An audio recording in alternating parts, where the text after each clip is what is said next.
Hey, y'all, we're trying to get it together, and I'm sorry that the first thing you heard was Tunchi over here asking where our music is. We are working on some things, Tunchi. All the magic doesn't just happen at once. It's a progress. It progressively happens, okay? So, let's just start over. Hey, y'all. Okay. Hey, y'all. Here we are on the rec yard again. And I have Brittany in the background saying 106 hoes. um, so I'm Marcy Marie here on the rec yard, and I'm this Tunchi. is I'm Tunchi. Tunchi. The Tunch. Tunchi. We are here on the rec yard today, and somebody is coming to rec with us, somebody special, because we had to have a part two for the Prison Pen Pals, y'all. When we first aired the Prison Pen Pal podcast episode, there was somebody commenting saying, I need in on this show. My baby daddy was my prison pen pal. I need this. And we could not tell who it was. And I was scared just to have her hop on because y'all, we never know. I get some pretty Right. ugly comments in some of my videos, and I can just imagine, like, sure, having somebody pop on that we have no clue and it's some Some real crazy crazy stuff. person. I mean, crazier than us, right? Yeah. So, I know her as Peaches. That was her nickname in prison. TikTok knows her as Pretty Jones Girls 7. And I'm going to try to put her. Oh, that's what's missing is our little stuff at the bottom. Well, I don't know why. I don't know why it's not there, but I'm going to add at least her handle to that a little bit later so you guys can follow her there. And her name is Chanel. And what else, Tunch? Anything? Let's get her on here. Let's get her on. Let's do it. Let's talk more prison pen pal stuff. Chanel. Hey. Hi, honey. We're so glad to see you. Thanks for coming on. And I gave Jennifer the warning that there is someone else that resides there in your home with you that might make an appearance. So I'll just let everyone know that so Chanel has a 1-year-old running around, so she may or may not. She's occupied right now. So Peaches and I did time together on the Dr. Lane Murray unit, and she was actually we didn't know each other when I first got incarcerated, but she was on the unit when I first got there. She had done a little more time than me. How much time did you do, Peaches? 16 and a half. 16 and a half. So she had a good little stretch. She got out a little bit before me, and I came home and saw her on Facebook. We connected on social media, encouraged each other. I knew that she was pregnant at that time. Excited for her. My girlfriend and I, she knows my girlfriend from Lane Murray as well, watched her belly grow and her pictures. And then when the baby was born, and then we got to meet the baby, and never, you don't really ask who's the baby daddy. You don't do that, Right. right? So I didn't know, but who's the baby daddy? Who's the baby daddy? um, so the baby daddy is someone I met when I was in the county. We started off as pen pals, and we stayed pen pals for quite a while. We pen pal. We did our little three-way through family members because we both ended up doing time. Wait, Um, county. So at the beginning of your 16 and a half years before you got out of prison, that's when you started writing? we started writing. Yes, that's when we started writing. He ended up falling off. So falling off means basically like he gets well when he got out, he stopped writing. Um, well, he ended up getting locked up again. So when he got locked up again, he found a way to write me. He had somebody look me up, and we started back pen paling again. Um, He got out again before me because I did that long stretch. He got out again before me. I believe he got out in 2018, 2017 or 2018, and he fell off again. So of course I'm still locked up. Like that don't bother me. I had so many pen pals come write me and fall off. So it really wasn't an issue. I just at the time we just was friends. So we just helped each other pass our time, basically. It was nothing romantic at all about it. We just were cool. Um when I got released in 2020. Um and I was on house arrest for 3 months. So I couldn't get out. I couldn't really move around or anything. Well, as soon as I got off house, my monitor, I got up out of my auntie house and moved out on my own. And I ended up moving up the street from him, not knowing it at the time. So one day he drove by and I was outside with my dog. And he stopped and he was like, "Hey, I know you."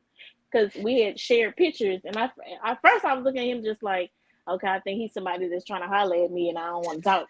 So I'm just mugging him. Just looking at him crazy. Oh my God. Here we go. Thank you. My baby done brought me an egg roll. Okay. Okay, so you had been riding this man on and off. He had been in and out of the system during this time. And you're telling me, honestly, it's me and you here. You did not know you were moving next to this I guy down never the saw. street I from this no. guy. He lived there. I never saw him. Like, and at the time I worked at nights, so I slept all day. So really, the only time the day I moved in, basically, I'm not just hanging out outside. Like, it was summertime too. It's hot. I had the luxury of AC, so I'm not hanging out outside anymore. So, yeah, most of the time I slept during the day because I worked at night. And I never knew it until he just drove by and stopped in front of the house one day and was like, "Hey, I know you." And I was like, "Nah, you don't know me." And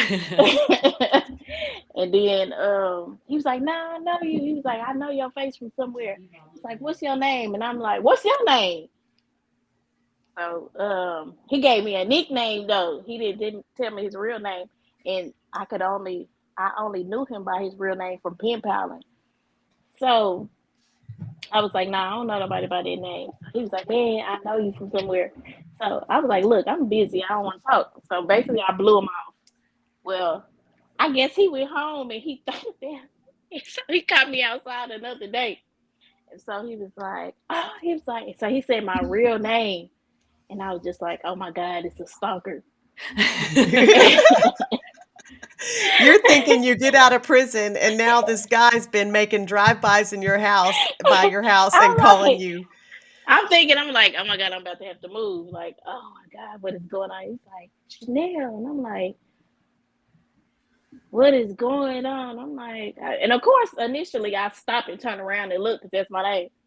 Um, he's like, I knew you from somewhere." And I was like, "What?" He was like, "It's me. It's Brandon." So I'm like, "Brandon? Brandon who?" So he said his last name, and I'm like, "Oh, I'm like, okay." So we ended up talking or whatever. And we started hanging out for like every day. Like if when we weren't at work or busy or something, we was hanging out. And one thing led to another, and Brown chicken, brown it be cow. yeah, yeah. That good old stuff. Um, but yeah, we got in. We had a serious relationship, and then it went sour. But we got an angel, so Well, during your incarceration, riding back and forth with him, it was never romantic. not at all. You guys just connected on a friendship level, keeping It each was other company. yeah, and it was crazy because like I would have girls write him too. Right. Like I was having other girls write him like on funny stuff. Like I'm like, yeah, I just was like the homegirl trying to hook him up with people. So I'm curious, Peaches. So um when when was the moment, y'all, when you got out and you realized who he was and y'all were hanging out? Like, when was the moment like you realized, hey, maybe I like him more than just a pen pal friend that I had all these years? I Was don't it a know. I guess weird because it just transition, or was it just natural? I get I want to say it was natural, like because we just always naturally just had a good connection. Like we could always talk, we can always communicate, like, and we had long conversations. Like that's not something I can do with everybody. Um, and just the fact that we just clicked like that and it came so naturally, like it just it just happened, like it was supposed to. Mm-hmm. Well, there's a dynamic there, right? When you're getting to know somebody through the mail like that, it does feel almost you talked about that a little bit in our first episode, Jennifer, how you it feels like you know somebody and also in the same breath you don't know them at all. Right. It's a real interesting dynamic when you've never met somebody in person and your entire relationship has been based on through the mail. Yeah. Peaches, I want to make sure that some people, we've gotten a couple comments saying that they're having trouble hearing you. And so Okay. sometimes with your ear pod, if you take one out and put it near your mouth, it looks silly, but it might help. So Steve Ford is on here. He said he had 3 years riding an inmate in Carswell, which is a federal prison here in Texas. I sent her many, many books via Amazon, paid for her kids to visit, video visit 2 times a week. He met her on a pen pal website. And on her release, he bought her a car.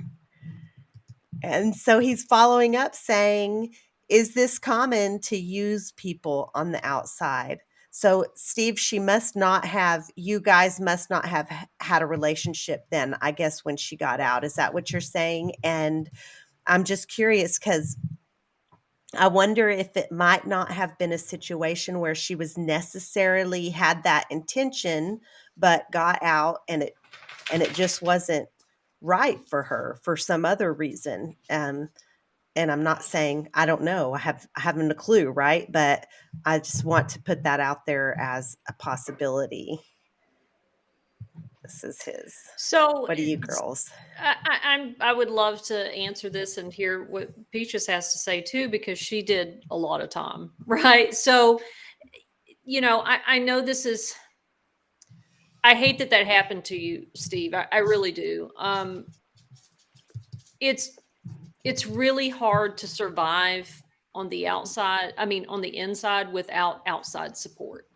Your life is super miserable when you don't have any type of outside support, especially if you have children, right? And your kids may be somewhere in other homes, and maybe you don't have a good relationship with their guardians at the time, right? So women do what they have to do to survive, and women have done that for thousands of years. Okay, and I'm not saying it's right; her behavior's right, but it is a matter of survival, to be able to provide your kids with things and visits, and to have a car when you get out, to have some type of stability. And I know a lot of women that they have very similar relationships with their pen pals while they're on the inside, with no intention of ever following through with that relationship when they get home, which can be very dangerous for everybody involved.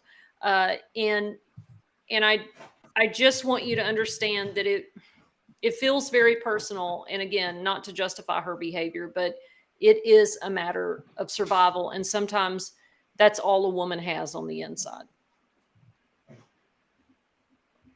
So what would you say, Peaches, that how, because he wants to know is if this is common, and I'm going to say yes. Yeah, Yeah, I'm going to say yeah. it is common. It's very common because, as you said, that's some people's means to survive. They have no support outside, so they're looking to find the support of somebody that'll help them. Um, you do have some people though that do actually genuinely get to know their pen pals and they move forward. I know someone who one of my close friends, um, she married a pen pal and had a baby by him too. Hmm.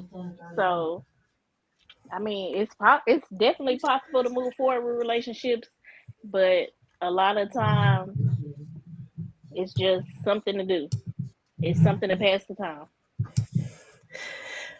That's what I was trying to think, like calculate in my head the difference, like that happens in the free world also. It's not Right. just through a pen Right. pal Right. situation. People abuse their relationship or use people for whatever reasons. I really hate that this happened to you, Steve, and I kind of feel it like it's a little bit of a roll of the dice because we did see people form actual relationships, Mm. friendships, that were not, I mean, Jen, you talked about your pen pal a little bit. You know, you had a pen pal relationship and it was genuine. And I just think that that's kind of any type of dating somebody is a roll of the dice. If you're Right. entering into a relationship with someone that you don't know their history or their background, you don't know Right. what could happen, right?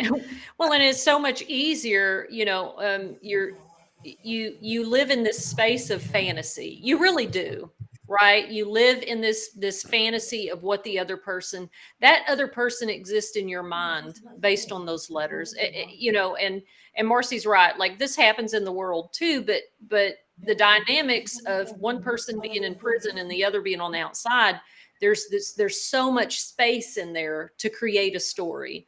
And like Peaches said, we do know people. Like I have a successful um, situation, friendship with someone who wrote me for 10 almost 10 years. And it certainly was just us getting to know each other and spending time with each other through the mail. And we were able to kind of stumble through that once I got out because it's, like Jesse had talked about it's really complicated getting to know someone who you think you know, but you really don't. And my best friend married her pen pal and has a beautiful life. But certainly more often than not, it's, a means of survival for the people on the inside for sure. I highlighted this comment again because Chris Cedarberg is a trans man that did time on the hobby unit, and he's saying that he saw that a lot of times. And I wanted to make sure and put his name up there because you guys can follow him on all of his social media platforms as well. He has a very positive platform. So, and then I wanted to say what Linda May, she's asking, how do men find the inmate's name or existence while the women are incarcerated? Prison pen pal sites. Yeah, yeah. Yeah, well, in Peaches, you mentioned your pen pal, which sounds a lot like Lori's situation when she talked about Hmm. hers. Being in the county jail and kind of sort of seeing a guy or a girl and kind of staying in touch with one another. There's that dynamic. Marcy talked about, her prison pen pal was through ministry, was an older lady from your grandma's church, right? Yes. So yeah, I mean that's a great way to find pen pals, but predominantly Hmm. people find through pen pal websites. My friend put me on a pen pal. It was called writeaprisoner.com, and it was a gift. And I said, okay, well, I mean, I'll try it out. I mean, why not? But I made clear I don't want to correspond with men. I'm only looking for female friendships because I'm the big lesbian. So I don't want men writing me. And I saw over the years the kind of unsolicited Peaches. I don't know if you remember when TDCJ would allow pornography in and allow pictures in that, and the men would just send unsolicited absolutely horrific stuff. And I was like, I don't want that from anybody. And so, I just put on my profile that I was interested in corresponding with women, and and men didn't write me. I had quite a few women that wrote me, and that one lasted throughout the years. But it's pretty easy. Just find somebody on a website. Imagine going to mail call. They call your name, Simmons, and I go, and I'm so excited to get mail, and I'm like, oh, it's somebody new. I'm so excited, and I open up, and it's a picture of somebody's wang. Nobody wants That that's, and that happens to me on Snapchat all the time. I've stopped opening messages on Snapchat. It's horrible. Why do people do that? It's insane. Okay, I have one video clip. I don't know if it's Okay. going to work. Well, Sometimes they work. are you Sometimes they sharing don't. screen this time, or did you upload it? No, I uploaded it again Well, because I want to use the technology that has been made available to us in the right way. Okay. She's And so determined. it's not going to hurt us, but it kind of also is another way that people meet prison pen pals. And it's a video. It's my video. It's one of mine. Let's see if I can make it work. Oh, Make it wait, work. I've already messed up. Oh man. I have already seriously messed up. But hold on. Okay. We're Are you there? building the Okay. anticipation as we wait. Okay, here we go. Okay. Yeah, for real. Here we go. It may or may not, and it's not going. Hey, y'all, my brother-in-law's on video visit. Britt's brother, he's got something to tell y'all. What's up, y'all? I'm coming from the former unit. I'm looking for a couple of pen pals, pass my little time. You know what I'm saying? Marcy will get my info to y'all. So y'all get in my comment sections if y'all want to write my brother-in-law. He is good company, and we'll talk to y'all later. That's one way to do it. Yeah. So there you go.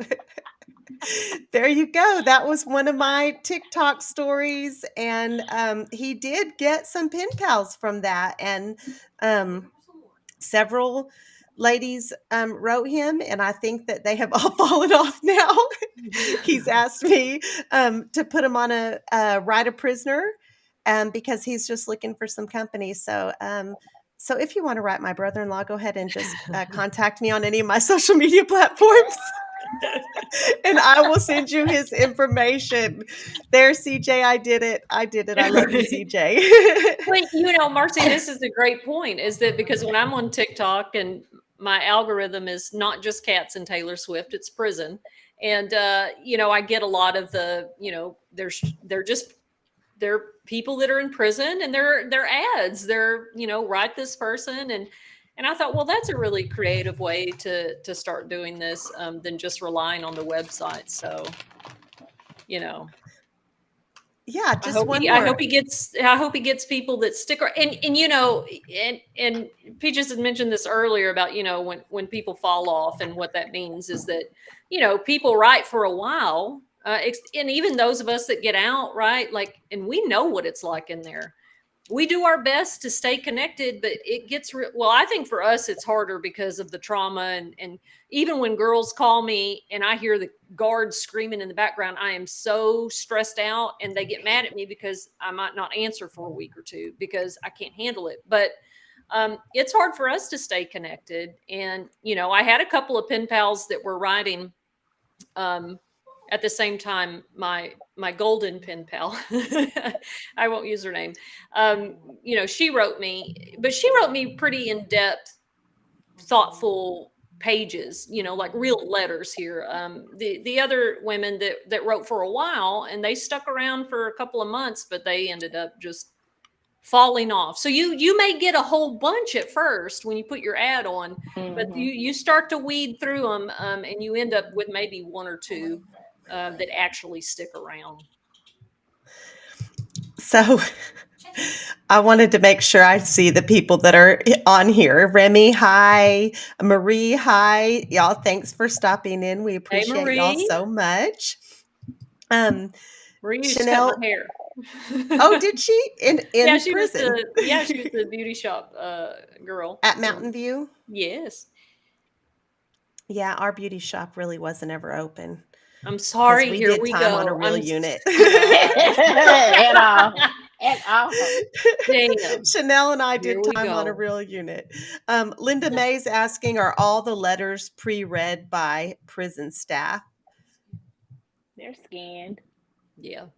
Now, I want to remind y'all, since y'all are talking shit to me about the difference between Lane Murray and Mountain View. So y'all's letters get scanned because there's so many of y'all and they're scanning trying to get through the mail. Our mail room, girl, Oh my God. they I got hate their that. coffee and their cookies from commissary next door, and they are like, listen to this. Listen to so and so. She writing this man in Kentucky. Listen what she said. I am so beautiful. I can't wait. And so we're in there getting their trash or cleaning or sweeping or whatever, even though we weren't supposed to be in there. But you know, they were not always the most productive. And we would hear them reading our letters to each other, to themselves, and laughing and making fun of us. That I told my special pen pal when we were talking about some more personal stuff, and she just asked me a question, and I was like, I kind of feel like maybe where this might be going, but girl, it just died before it even started, because I was so terrified of the mailroom reading something that I wrote that was maybe That was what? that was like sexual or romantic or describing how we live our lives in there in ways that could be made fun of, and just the thought of it, I just couldn't do it because it was a small unit and they knew who I was, and so I just couldn't do it. So y'all were lucky y'all got your letters scanned. That mail room at Mountain View, baby, it was to the T. They sit and read them letters to each other. Well, Chanel, you mentioned three-way mail, which is, inmates are not allowed to write each other, but we have ways we go around that, and it's against the rules. And if it gets caught, you can get in trouble. Have any of y'all's mail ever got caught up that way? Mhm. And so what happened? What Okay, so happened? normally, okay, so I wrote like if somebody like left the unit or and went to another unit, like I had a girlfriend, she got a unit transfer because I beat her up, and She said, "Yeah, I beat her up," so she out That's of a it. whole nother show. yeah. So she got a unit transfer. Of course, I had to use somebody from the outside to send her mail. Well, when she wrote me back, the mail got caught up in the mail room, so there was like no third party, no inmate to inmate correspondence. So they sent me a letter. I mean, no, they called me to the mail room. I had to sign the paper saying no inmate to inmate correspondence, no three-way mail. And they also send a copy of that to the address on the envelope for whoever's three-way the mail. I got a couple of them, like, and they'll always threaten, like, if you do it again, then we'll put you on the do not write list to where they can't write you anymore. So I still did it. I didn't stop. I mean, like that's all you look forward to, like every day. You know, everybody mail call, everybody up, everybody's waiting. Like that's what we look forward to at the end of the day.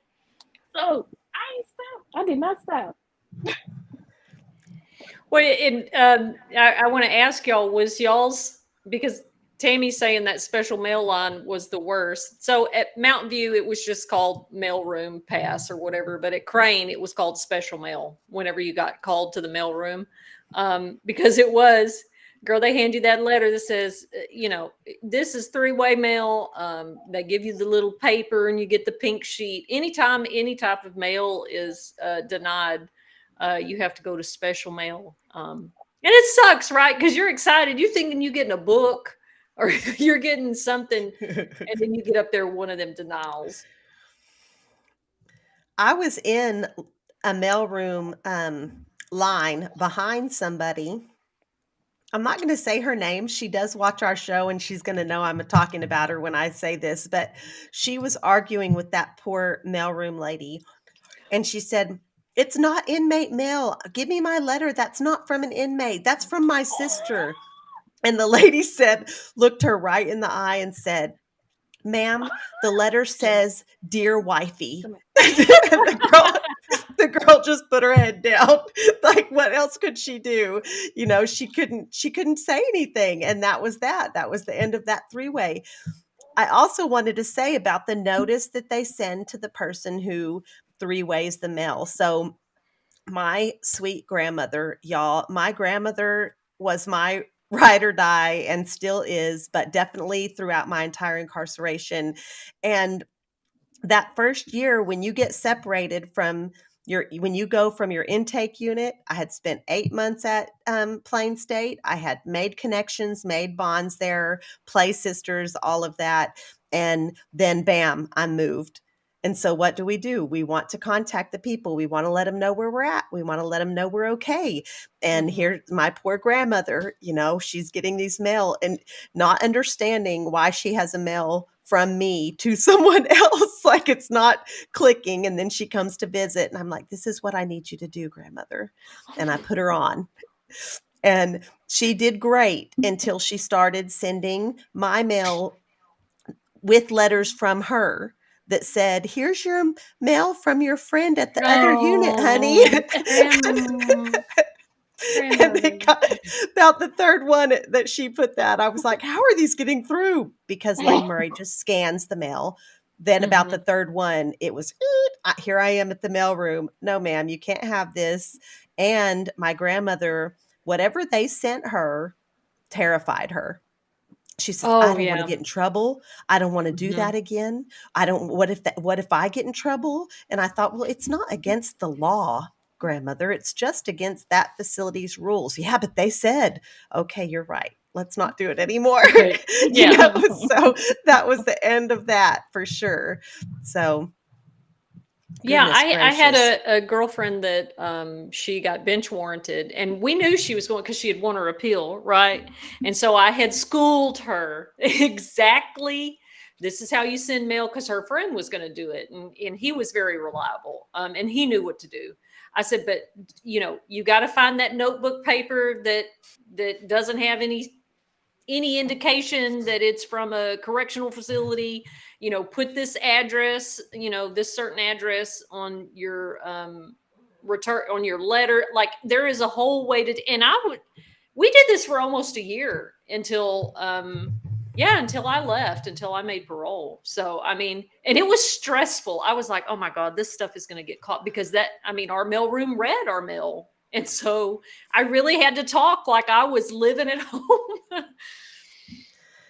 It was stressful for you because you didn't ever do anything to get in trouble while you were Here we incarcerated. It would go. not Here have been we stressful. go. Me and Peaches would have handled our business. Let me tell you something about Pretty Jones Girl 7 over there. One day, I'm in the commissary line, and Brittany and I don't live together. Brittany, my girlfriend Brittany from prison, for those of you who don't know, she lived in a different dorm. And at that time, her and Peaches lived in the same dorm. And I'm in the commissary line going to the store. And what do I want to do? I want to get some commissary over to Brittany. So Chanel's dorm is coming into the chow line, and I start looking for my people. "Hey, can you take something back? Can you take something back?" And I got a handful of people. Yes, yes, yes. I passed off everything. By the time Chanel came out, she's like, "What you got?" "Well, I had a pint of ice cream." And my friend stuck that pint of ice cream in her shirt, and she went right. It was about 108 degrees outside. She went right on into that dorm and passed that ice cream off. She is down. Now, Jennifer, I just don't even think you would have taken a piece of mail for me. I'm telling you right now, I wouldn't have, but I would have convinced some poor girl that was in love with me to take it for you. So I had my that way. was you.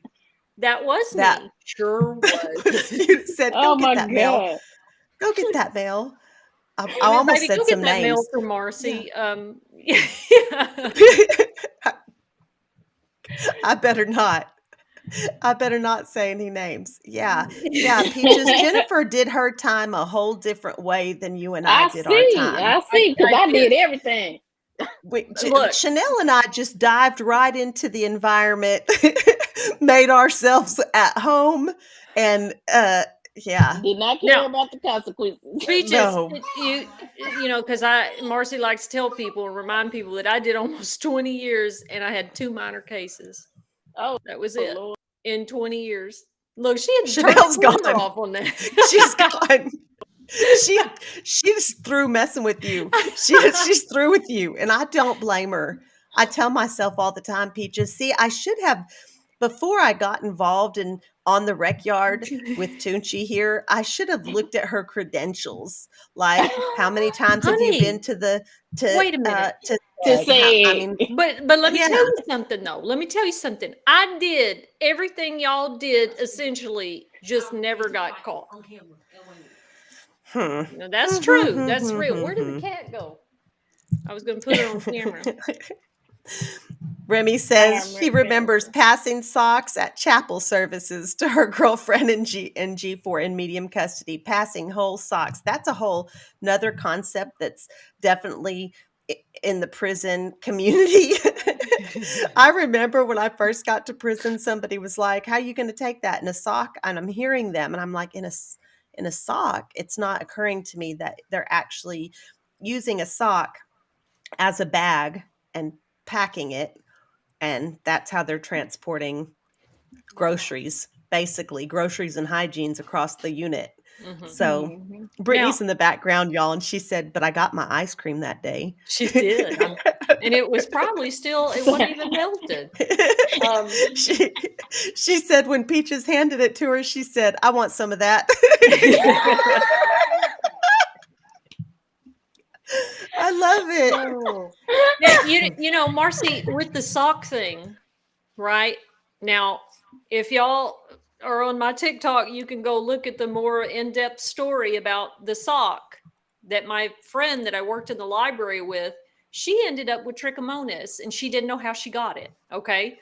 We looked at her medical records. It said infection, trichomonas. And she was like, "Jennifer, I have not had sex with her girlfriend that lived in another dorm." She goes, "I haven't in months." I said, "Okay, hold on.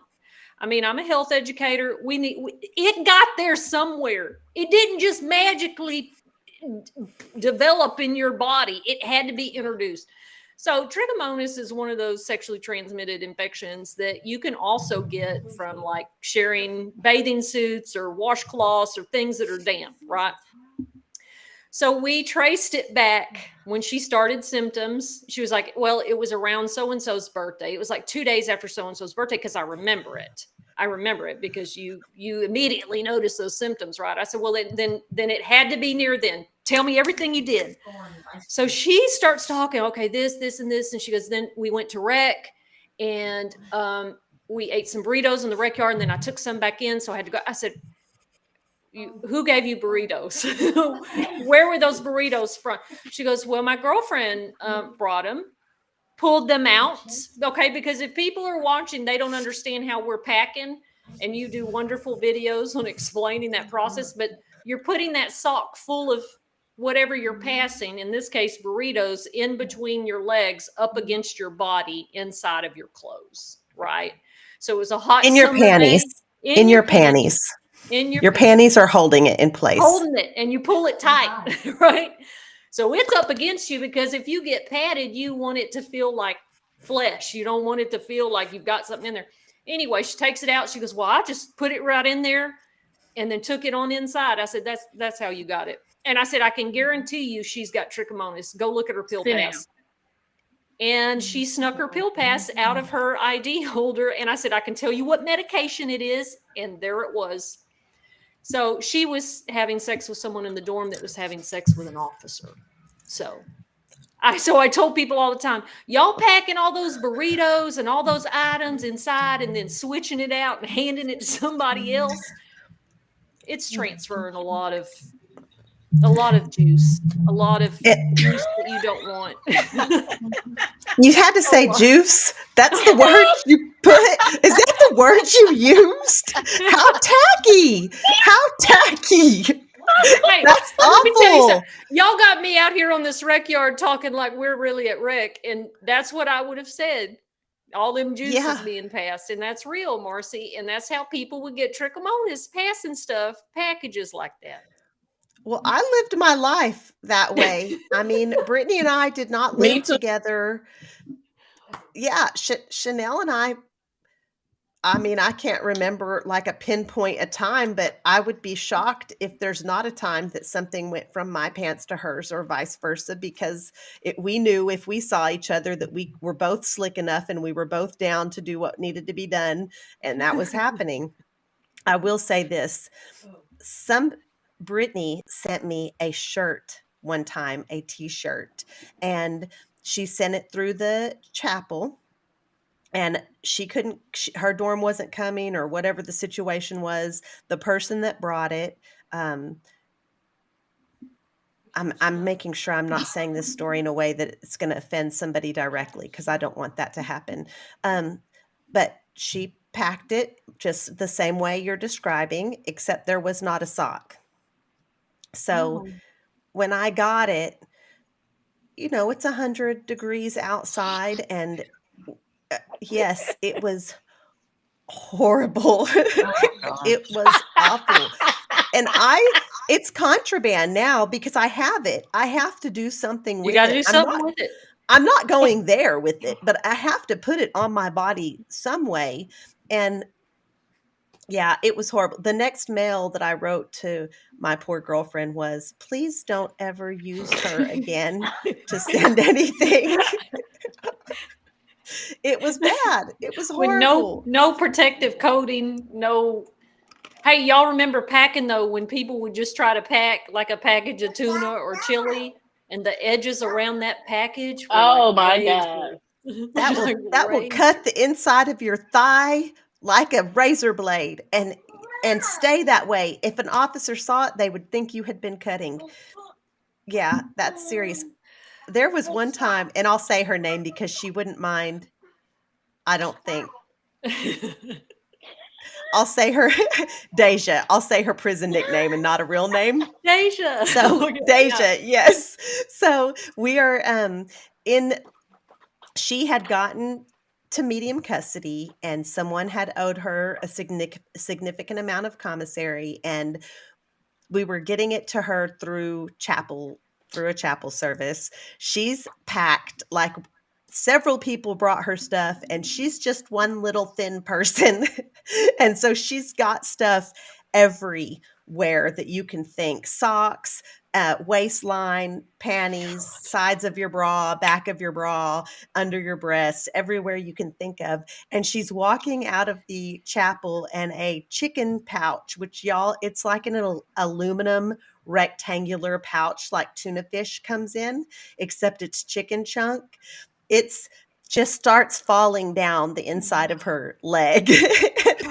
And she's walking because there's an officer at the chapel door, like holding the door open for them, watching them leave the chapel. So she's trying to play it cool. And I'm behind her, and she's like, oh, it's coming. It's coming. And here it comes down the inside of her pant leg comes this chicken pouch.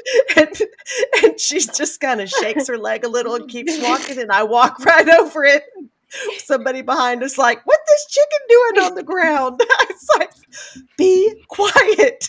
Shut up. Yeah, just why would you call it out? So Shut yeah, your mouth. I don't know Man, how that's- this went. Boy, we were just supposed to be went talking from- about prison pen pals, Well, you know. but it's just how it goes on the rec yard. I do want to say this though, Marcy, because I was talking with, talking about some in our more professional settings and in the work that we do with, bills and legislation and stuff like that.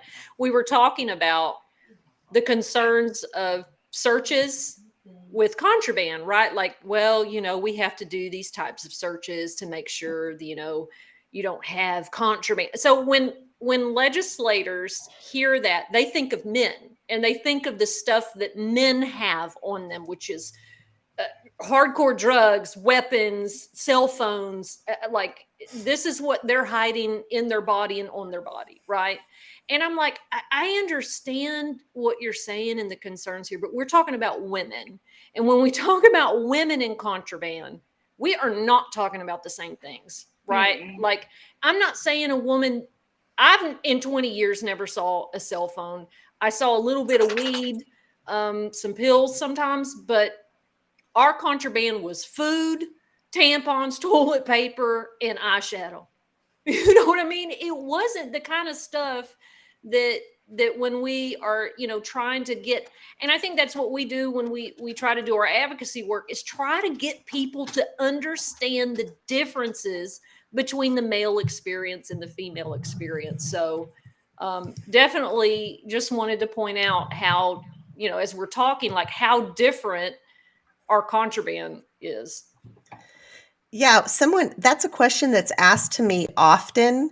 And when someone says, "What's the most common contraband that you saw?" I say free world makeup. And that's sewing needles. These are the kind of things we're talking about. We want to look cute and mend our clothes. We're not trying to really necessarily stab each other or, Right.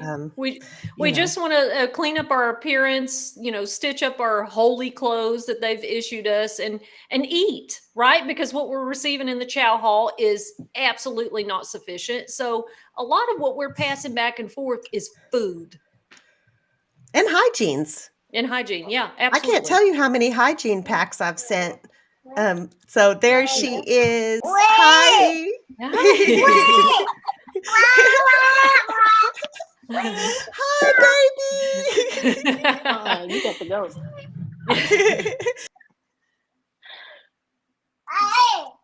Yeah, definitely not the kind of contraband that they're concerned with. And since you brought that up, and I want to answer your question, Linda May, and I'll get to that, I promise. But since you brought up that about the contraband, there was recently a bill that went in front of the Corrections Committee, and I don't want to get into too much legalities because we're on the rec yard. We don't really talk about that here too much. But it was just a bill about officers wearing body cams. And I was so for it because I have seen so much abuse of power by correctional staff in the form of sexual assault, in the form of sexual harassment, spraying women in the face, multiple officers jumping on women, that body cams would have significantly reduced that number, right?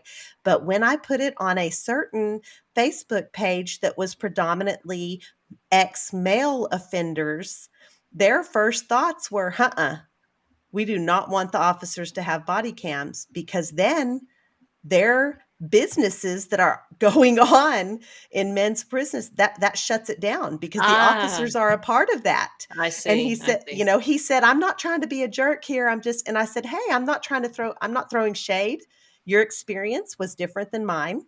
And that, I respect your opinion, because it's his opinion and it's based on his experience, which was based on my experience. They need them, so right. I'm not throwing shade if that is your opinion, but it was just so eye-opening when I was reading that commentary. I was like, man, these guys that were locked up in the same state that I was in had such a completely different experience than I did.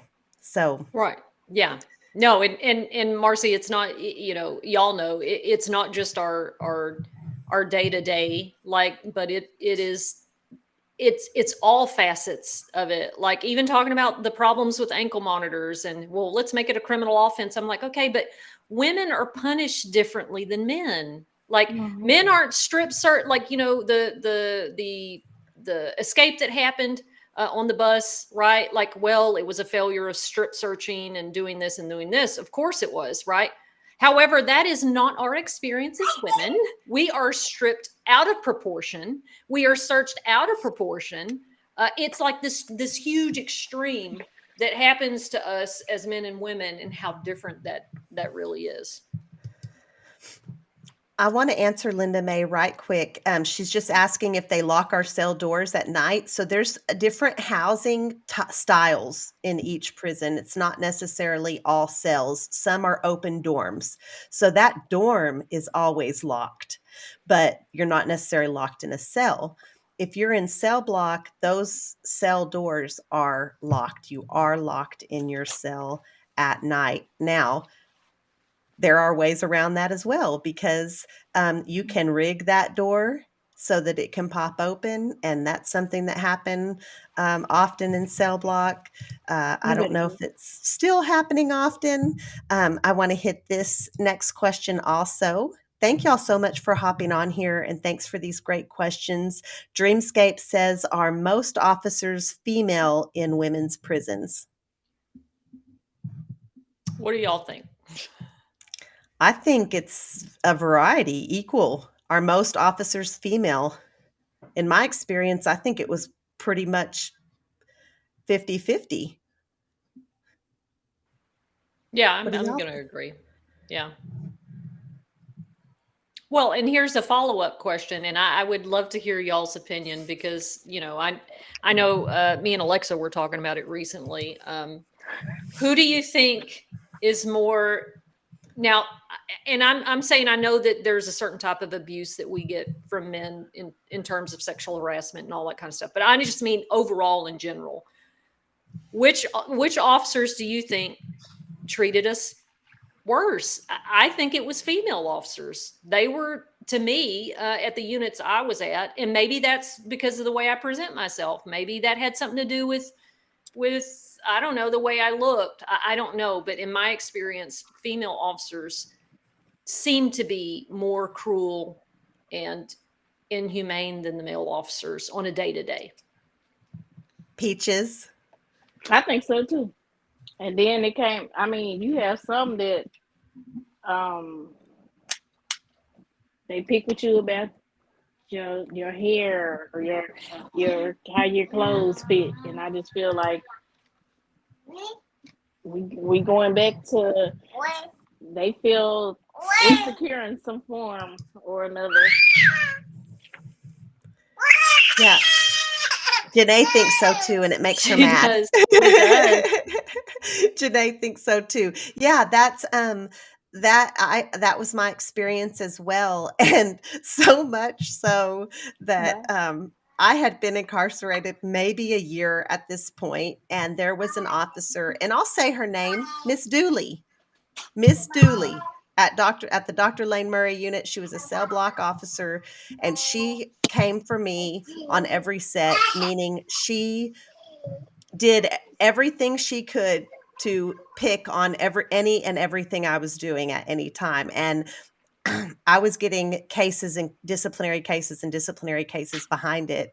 My husband at the time filed an ombudsman complaint, and a lieutenant called me in, and I wish I remembered the lieutenant's name. And she just looked me in the eye and said, "It says here that you said Miss Dooley's picking on you because you're prettier than her." And I said, "Why would he say that?" Yes, that's what I told him. But why would he say that? Oh my gosh. Well, I mean, I guess because he thought, well, that's just the truth. You know what I mean? And that was probably the truth, right?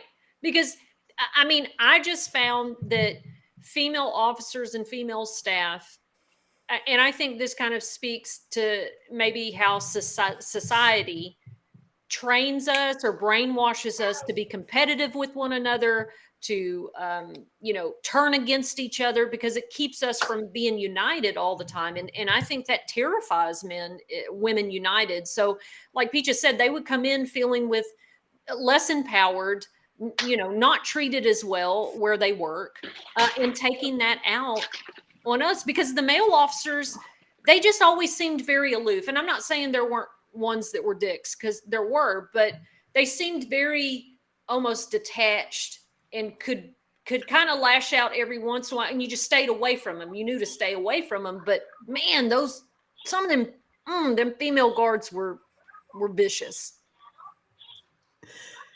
Remy says her first day on the Murray unit, she was sent home from chow because her boots weren't covered, meaning her pants just weren't all the way over the top of her boots. And that is something that you got in trouble for at Lane Murray. You got disciplinary cases for it. You got denied chow for it, for something as ridiculous as the bottom of your pants not being completely right. And it says, and they told her, get used to it because they mess with the studs on this unit all the time.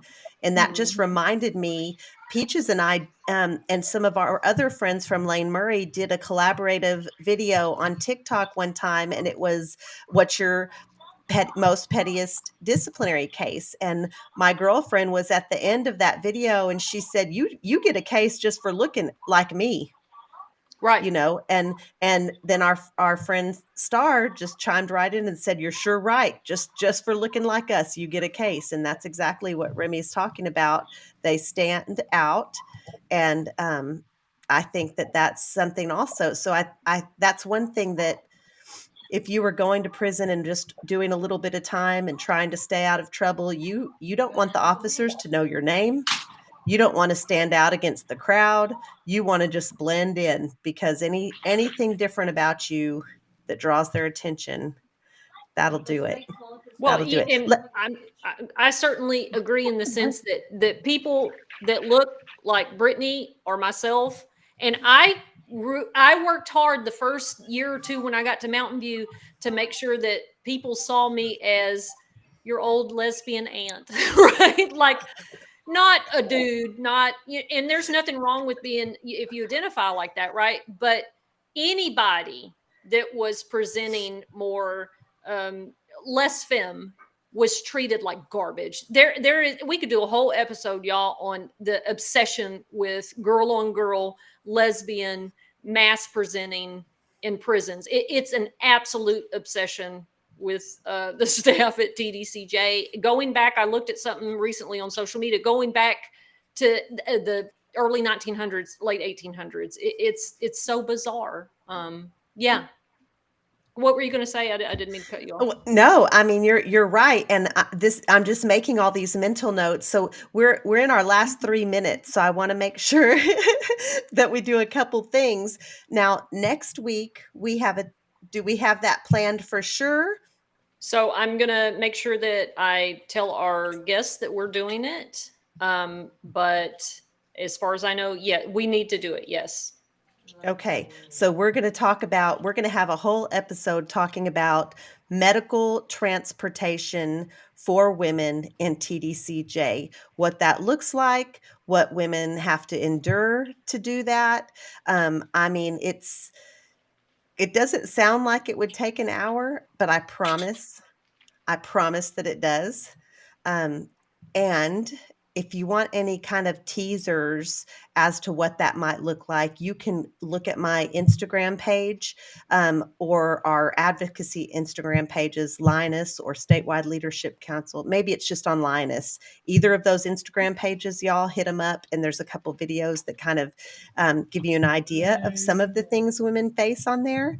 And we're excited. You want to tell them why we're going to do that, Jennifer? Why that's important that the timing is now for that? Right. So we are in the middle of legislative session here in Texas, and there are 2 fantastic bills that we're trying to get hearings for that would correct all the inhumane treatment and practices that the prison system does when we go on medical transportation. So it's super important. We want to see this legislation passed, and we're just trying to get the word out and just really show the world why this is an important piece of legislation. Yes. I'm excited for it. And Peaches, okay, I'm going to try to do it while you're on I don't know if I can or not. I'm not sure if I'm fast enough.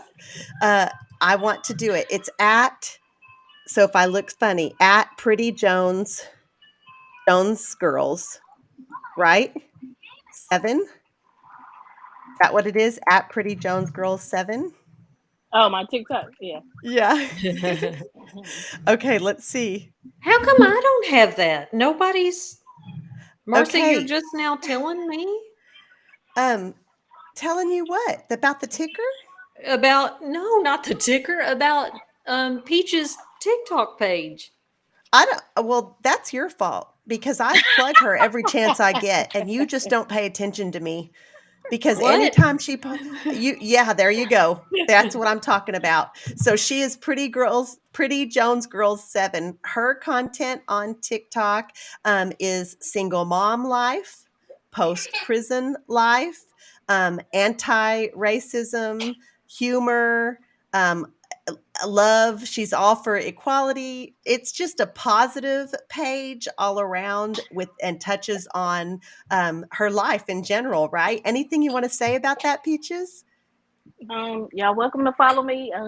I haven't been on there so much lately. I got a little stuff going on, but I'm on there. Yeah, you guys hop on there for sure. Check her out. Thank you so much for joining us. And I know your life is busy and it's hard to get an hour in the evening. So it's like extra special that you're here. I appreciate you very much. So I next couldn't week, we're believe she talking. lasted that long without me. She did great. She did She did great. awesome. Yes, she did awesome. So next week we're talking about medical transport, but the week after that, I'll give you a little hint because I have some we want to do some comparisons, men's units versus women's units. I have 2 men who did time in Texas that are willing to come on, and I'm excited for that. That's in 2 weeks. So you guys just keep coming back. We'll be here next Wednesday night, 7 p.m. on the Rec Yard, same time, same place. And until then, we will be thinking about y'all. Thanks everybody for hanging out and tuning in. We'll see y'all later. Do the smile.